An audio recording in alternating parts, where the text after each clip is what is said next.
உண்மையிலேயே இந்த வெற்றி விழாவை நடத்துவதற்கு தகுதியானவர்கள் மகளிர்தான். ஏனென்றால் நம்முடைய கட்சிக்கு இன்றைக்கு தேர்தல் ஆணைய அங்கீகாரம் கிடைத்திருக்கிறது என்று சொன்னால் அது விழுப்புரத்திலும் சிதம்பரத்திலும் நாம் பெற்றிருக்கிற வெற்றி. இந்த வெற்றிக்கு காரணமானவர்கள் அங்கே அதிக அளவிலே வாக்களித்த தாய்மார்கள் தான்.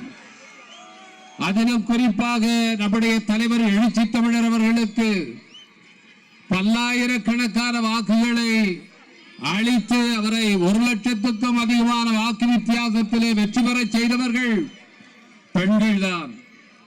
சிதம்பரம் நாடாளுமன்ற தொகுதியிலே ஒட்டுமொத்தமாக பதிவான வாக்குகளிலே 79% வாக்குகள் பெண்களுடைய வாக்குகள், 74% வாக்குகள் தான் ஆண்களுடைய வாக்குகள்.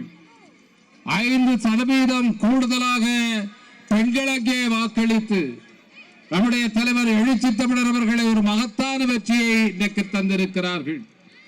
அதுபோலத்தான் விழுப்புரத்திலும் அதிக எண்ணிக்கையில பெண்கள் வாக்களித்து இந்த வெற்றியை நமக்கு தந்திருக்கிறார்கள். எனவே இந்த வெற்றி மகளிர் சாதித்து காட்டி இருக்கிற வெற்றி.